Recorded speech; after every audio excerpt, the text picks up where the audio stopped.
सरस्वते नमः। श्री गुरुभ्यो नमः। जगद्गुरु नरेंद्राचार्य महाराज की जय। सद्गुरु काडसिद्धेश्वर महाराज की जय। संत शिरोमणि गजानन महाराज की जय। आद्य जगद्गुरु रामानंदाचार्य महाराज की जय। सियावल्लभ रामचंद्र की जय। गुरुर्ब्रह्मा गुरुर्विष्णु गुरुर्देवो महेश्वरा। गुरुर्साक्षात् परब्रह्म तस्मै श्री गुरवे नमः। सार्थ श्री ज्ञानेश्वरी अध्याय 4। श्रीराम एके जया प्राणियाच्या ठाई, या ज्ञानाची आवडी नाही, तयाचे जियाले म्हणो काही, वरी मरण चांग। शून्य जैसे का गृह, का चैतन्य विण देह, तैसे जीवित ते समोह ज्ञानहीन। अथवा ज्ञान किर आपुन हे, परी ते चाडे की जरी वाहे, तरी तेथ जिवाळा काही आहे, प्राप्तीचा पै। वाचून ज्ञानाची गोठी कायसी, परी ते आस्था ही न धरे मानसी, तरी तो संशय रूप हुताशी पडिला जाण। जे अमृत ही परी नावडे, ऐसे सावियाची आरो चुको जय पडे, तै मरण आले असे पुढे जाणो एकी। पुंडलिक वरदे हर विठ्ठल। श्री ज्ञानदेव तुकाराम पंढरीनाथ महाराज की जय। जगद्गुरु नरेंद्राचार्य महाराज की जय। परम वंदनीय नित्य स्मरणीय जगद्गुरु श्री स्वामी नरेंद्राचार्य जी महाराज के चरण कमलों को वंदन करते हुए, उत्तराधिकारी परम पूज्य श्री कानिफनाथ महाराज को वंदन करते हुए, सत्संग में उपस्थित सभी पुण्य आत्माओं को मेरा साम्प्रदायिक श्री गुरुदेव। साथियों, पिछले सप्ताह में हमने सुना सदगुरु के मुखारविंद से कि जो ज्ञान हमें चाहिए, जिस ज्ञान की बात सभी ग्रंथों और पुराणों में मिलती है, वो बिना सदगुरु के नहीं मिल सकती। हम बार बार हर सत्संग में, हर अध्याय में ये बात आती है कि सदगुरु की महिमा को पहचाने, सदगुरु द्वारा बताए हुए सन्मार्ग पर चलें। और हम सबकी यही कोशिश है कि हम चलेंगे जरूर। आइए इस ज्ञान गंगा में आगे बढ़ते हुए चौथे अध्याय के श्लोक 40 और 41 में भगवान श्री कृष्ण अर्जुन को क्या कहते हैं, क्या बतलाना चाहते हैं, वो सुनेंगे।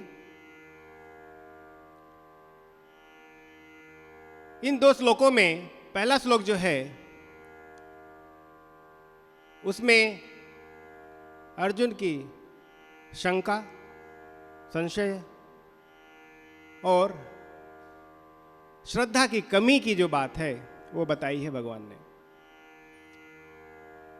और दूसरे श्लोक में उस शंका को, संशय को दूर कैसे किया जाए, उसका उन्होंने उत्तर दिया हुआ है। शंका वही हम सबकी भी है जो अर्जुन की है। और यहां भगवान श्री कृष्ण कहते हैं श्लोक 40वें में अज्ञश्च श्रद्धास्नाश्च संशयात्मा विनश्यति नायं लोको अस्ति न परो न सुखम संशयात्मनः।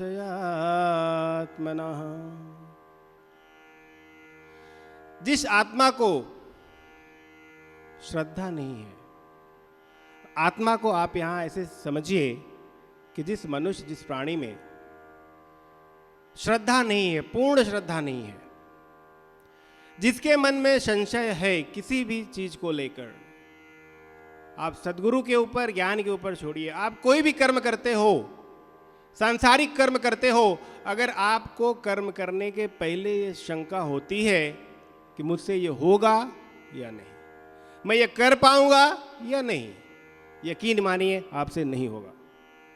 आप ये करके देख लीजिए। ये सांसारिक ज्ञान है, आध्यात्मिक नहीं। हम जब कोई परीक्षा देने जाते हैं, जब हमारे मन में वो डर आता है कि पास होगा कि नहीं, यकीन मानिए हम फेल होने वाले हैं। हमारी सोच जैसी होती है, हमारी नकारात्मक शक्तियां जब हमारे अंदर से उठती हैं, हमें फल भी वैसा ही मिलता है। दोस्तों, आप ये करके देख लो, आपको उसका हल मिलेगा, परिणाम आपके सामने होगा। और हर सदगुरु का अगर आपने प्रवचन सुना हो, उनका ज्ञान अगर समझा हो, तो बताते हैं कि आपकी सोच हमेशा सकारात्मक होनी चाहिए। आप अपनी सोच सकारात्मक रखो। आप ये सोचो कि मेरे पीछे मेरे सदगुरु हैं, मुझे डर किसका। और उस सोच से, उस श्रद्धा से, उस विश्वास से आप कोई भी काम करो, आपको असफलता मिल ही नहीं सकती। दुनिया की कोई ताकत आपको फेल नहीं कर सकती, बशर्ते श्रद्धा में संशय नहीं। लेकिन विडंबना यही है दोस्तों, हम बिना संशय के कोई काम नहीं करते। सदगुरु हमें बताते हैं 10 मिनट भक्ति करो, आपका कल्याण होगा। मन में आता है 10 मिनट में हो जाएगा क्या? दूसरों का परोपकार करो, आपका कर्म, आपका जन्म सफल हो जाएगा। मन में शंका आती है, ऐसा होता है।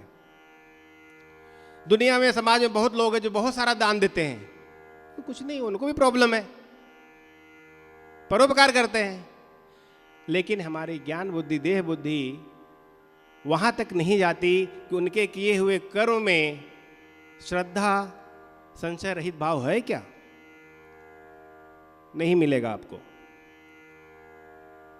कहने का तात्पर्य, अगर आपके कर्म में, आपकी सोच में शंका नहीं है, संशय नहीं है, आप असफल नहीं हो सकते।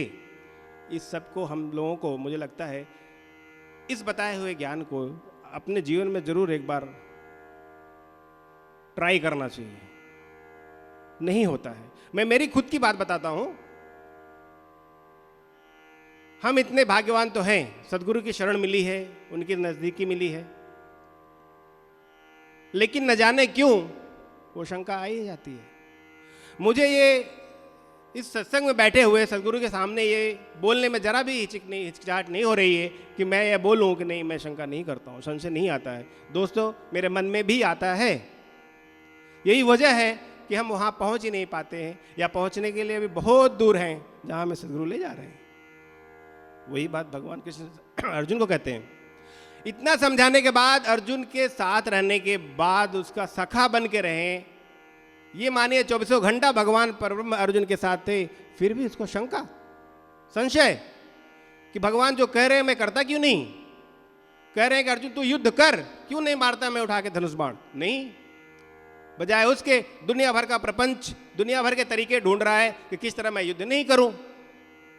वजह शंका, संशय, अपने सदगुरु पर विश्वास नहीं रखना। अगर उसे यकीन होता तो वो कुछ नहीं सोचता। भगवान ने बोला अर्जुन मार, लड़ जा, लड़ जाता हूं। वो अर्जुन और इस अर्जुन में कोई फर्क नहीं है। हम भी वही करते हैं, अपनी समस्या लेके आते हैं, फिर भी स्वामी जी हो जाएगा ना, हो जाएगा ना, ना हम जरूर ऐड कर देते हैं। कभी हमने बोला सदगुरु आप देखिए मुझे कुछ नहीं पता, मुझे ये चाहिए, आपकी मर्जी, दे ना दे, लेकिन मैंने मांगा मुझे मिलेगा जरूर। दोगे कि नहीं? नहीं वाला नहीं। मैंने भी गलतियां की है दोस्तों, मौका मिल रहा है, बार बार नहीं मिलेगा जीवन में इन गलतियों को सुधारने के लिए। सदगुरु हमारी माँ है। अध्यात्म की तरह से अगर बाहर आए, हम प्रपंच में आए, अपने सांसारिक जीवन में आए, और आप अपने माँ को देखो, माँ से बड़ा दुनिया में कोई नहीं। माँ की ममता पर हम शंका करते हैं। समाज की विडंबना देखिए, आज हम देखते हैं रोड पे बूढ़ी माँ हाथों में भीख मांगती है। वो माँ जिसने हमें जन्म दिया, जिसने अपने बच्चे के लिए सब कुछ निछावर कर दिया, वो रात भर गीले बिस्तर पे सोई ताकि बच्चा सूखे पे सोए, वो बच्चा उसे भीख मांगने के लिए छोड़ देता है। नहीं देखा हमने समाज में? नहीं हो रहा आज? बूढ़े माँ बाप को हम वृद्धाश्रम में भेज देते हैं। क्यों? क्योंकि हमें प्राइवेसी नहीं है, हम घूमने नहीं जा सकते, हम विदेश नहीं जा सकते। इन बुढ़ों को कौन ढोएगा? ये श्रद्धा नहीं रखना अपने माँ बाप पर, ममता की कद्र नहीं करना, ये अज्ञान है। हम जानबूझकर नहीं करते ये, हम इसलिए करते हैं कि हम अज्ञानी हैं। ये गलतियां हमसे अज्ञानतावश हो रही हैं, और फिर उसी ममता को हम भूल जाते हैं, उसे अपने से दूर कर देते हैं। सदगुरु पर शंका करते हैं। सदगुरु भी हमारी माँ है। आप सोचिए, हमारे आपके लिए सदगुरु क्या नहीं करते। रात हो, दिन हो, दोपहर हो, जब भी हमें तकलीफ, हमने याद किया उनको, हमारे कष्ट दूर करने के लिए तैयार हैं। कभी हम सोचते हैं कि सदगुरु अभी इस समय आराम करते होंगे, उन्हें भी तकलीफ होगी, वो थक चुके होंगे? हमारे मन में कभी नहीं आता। लेकिन क्या सदगुरु ने कभी हमसे हमारे समस्याओं को सुनने के लिए बोला कि नहीं मैं थक चुका हूं, अब चले जाओ? कभी नहीं हुआ। फिर भी जो माँ सब कुछ अपने बच्चों को दे देती है, पूरा जीवन अपने बच्चों के लिए है, चाहे वो घर हो, समाज हो, देश हो, विदेश हो, स्वामी जी अपने शरीरों को, अपने शरीर को कष्ट में डालकर, चाहे धूप हो, चाहे बारिश हो, ठंडी हो, दूर दूर जाते हैं, ट्रैवल करते हैं हमारी समस्याओं को दूर करने के लिए। फिर भी शंका, फिर भी संशय। मुझे लगता है कि हम लोगों को ये प्रण जरूर करना चाहिए कि अब इस संशय से थोड़ा निकलें, इस मोह जाल से हम बाहर निकलें, संशय रहित पूर्ण श्रद्धा के साथ अगर हम अपने सदगुरु की सेवा करें, उनके बातों को माने, यकीन मानिए दोस्तों, अपने जीवन में बदलाव हम तुरंत देखना शुरू कर देंगे। हम यहाँ आए या ना आए, आप जहाँ हो वहीं बैठे बैठे अगर पूर्ण श्रद्धा के साथ, समर्पण के साथ हम सदगुरु को याद करें, उनमें विश्वास करें, तो सत्संग में बैठे कई लोगों ने इसका एक्सपीरियंस भी किया है, अनुभव हुआ है कि आपने स्वामी जी का साक्षात्कार अपने सपनों में किया, जब भी याद किया आपके सामने आए, अलग अलग रूपों में आए। वो टाइम नहीं देखते। कबीरदास जी का एक दोहा याद आता है मुझे, 4 पहर धंधा किया, 3 पहर गया सो। 4 पहर धंधा किया, 3 पहर गया सो। 1 पहर हरि नाम बिन, तेरी मुक्ति कैसे हो। 8 पहर होते हैं 24 घंटे में, 3 घंटे का 1 पहर होता है। करो धंधा, अपना नौकरी सब करो, 8 पहर 12 घंटे करो, 3 घंटे सो। 3 पहर मतलब 9 घंटे सो जाओ। 1 पहर 3 घंटे सदगुरु ने हमें नाम संकीर्तन दिया, हमारे पैर डगमगा जाते हैं, थक जाते हैं। सदगुरु 3 घंटा बहुत ज़्यादा है, आधा घंटा कर दो ना, 1 घंटा कर दो ना। संत कबीरदास जी कहते ब्रह्म पुरुष जितने ब्रह्मज्ञानी हुए हैं, समय अलग अलग है, कहने का तरीका अलग अलग है, बात एक ही है, सबका मालिक एक, वही संदेश सब ब्रह्मज्ञानियों ने दिया है। अगर आप सच में विचार करोगे तो ये जो दुनिया है वन है कांटों का तो फुलवारी है। हमारा संसार हो, हमारा प्रपंच हो, हर जगह हमें दुख है, दुख रूपी कांटे हैं। हमारे सदगुरु उनके पास आते हैं, हमें दुख से दूर होने का जो फुलवारी का जो आनंद है सदगुरु से मिलता है ना।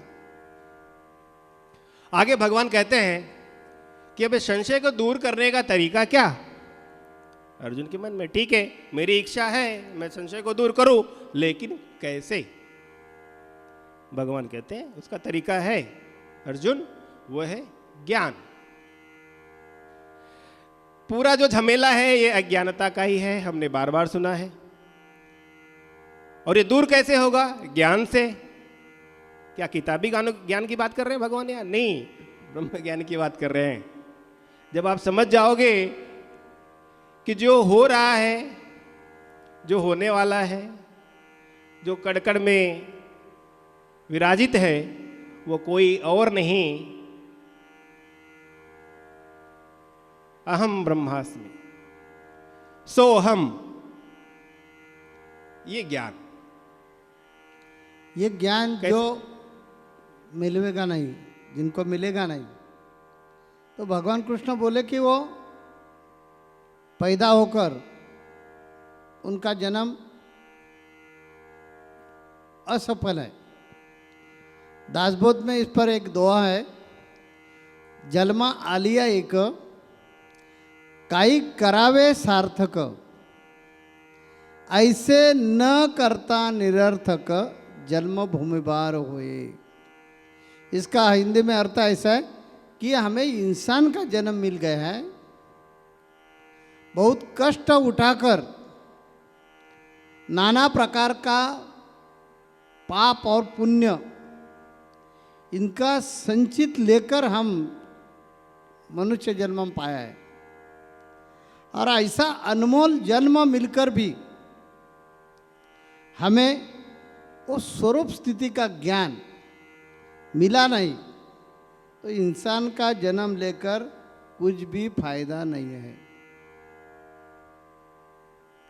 भगवान कृष्ण को यहाँ यही अर्जुन को बताने का है कि देखिए अर्जुन, ज्ञान की बरोबरी किसी के साथ हो ही नहीं सकती। जैसे अमृत की बरोबरी किसके ही साथ नहीं कर सकते, वैसे ज्ञान की बरोबरी। ज्ञान यानी अभी मनोज जी बोल रहे थे, वैसे किताब जो पढ़ते हैं ये किताबी ज्ञान नहीं बोल रहे, इधर आत्मज्ञान, मैं कौन हूँ, इधर किसके लिए आए हैं, हमें क्या करने का है, हम कहाँ से आए और ये शरीर छोड़ दिया, वापस कहाँ जाएंगे। ये स्वरूप स्थिति का ज्ञान हमने मिलवाया नहीं तो जन्म व्यर्थ है। मेरा प्रामाणिक मत ऐसा है कि इंसान को जो जन्म मिला है वो उनको प्राक्तन से मिला है। उनके प्राक्तन में जो जो लिखा है वो भुगतने के लिए ये जन्म है, वो हिसाब से हमें उम्र दिया है, फलाने साल तक आप जिएंगे। ये ललाट में लिखा है, कभी हमें खुशी मिलेगी, कभी आनंद मिलेगा, कभी कष्ट उठाना पड़ेगा, कभी दुख झेलना पड़ेगा, ये सब इसमें लिखा है। हम सदगुरु के पास गए तो इसका अर्थ ऐसा नहीं कि सदगुरु सब पूछेंगे और हमें कष्ट कभी नहीं देंगे, हमें कष्ट झेलने को नहीं पड़ेगा, ये गलत है। जो भोग हमने भोगना चाहिए वो हमें भुगतना ही पड़ेगा। भगवान राम जी ने सोने की सीता 16,107 लेकर हर दिन एक एक के साथ एक जो प्रपंच किया, संसार किया, वो कर्म उनको अगले जन्म में कृष्ण अवतार में, यही कृष्ण अवतार में उनको भुगतना पड़ा। इस कारण 16,108 नारी से उनकी शादी हो गई। तो कर्म ऐसा है। इसी कारण कोई खुशी में रहेगा कि गुरु की कृपा हो गई कि मुझे कष्ट बिल्कुल नहीं मिलेगी। खुद गुरु को भी भुगतना पड़ता है। हमारे रामकृष्ण परमहंस, उनको आखिर के समय में कैंसर हुआ था। जिन्होंने स्वामी विवेकानंद को निर्माण किया, उनको कैंसर दूर करना तो उनके लिए मामूली बात थी, लेकिन वो पिछले जन्म का भोग था। इसी कारण उन्होंने उसमें कुछ भी बदलाव नहीं किया। भोग कर उन्होंने वो देह छोड़ दिया। तो हम सब साधक खुशी में रहते हैं कि हमने गुरु के पास जाकर सेवा भाव अर्पण किया है ना, गले में माल डाली है ना, तो हमें दुख नहीं मिलेंगे। और दुख मिलता है तो अनुग्रह लेकर फायदा क्या है? यह बात मैंने भी मेरे उपास्य दैवत को पूछी थी। जब हम दीक्षा लेने के लिए, गुरु करने के लिए गए गजानन महाराज जी के कहने से, तब देखा कि समर्थ सदगुरु काट सिद्धेश्वर महाराज जी बीमार थे। उनके पेट पर एक बीमारी उठी थी, उसको मराठी में नागिन बोलते हैं,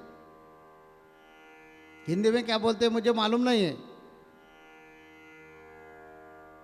ऐसे कीटाणु शरीर पर उठते हैं और बहुत तकलीफ होते हैं, और उस बीमारी से वो सोए थे। मेरे कानों पे आ गए कि आज दीक्षा नहीं मिलने वाली। क्यों? गुरु बीमार है। क्या हुआ है? तो ऐसा ऐसा प्रॉब्लम हो गया।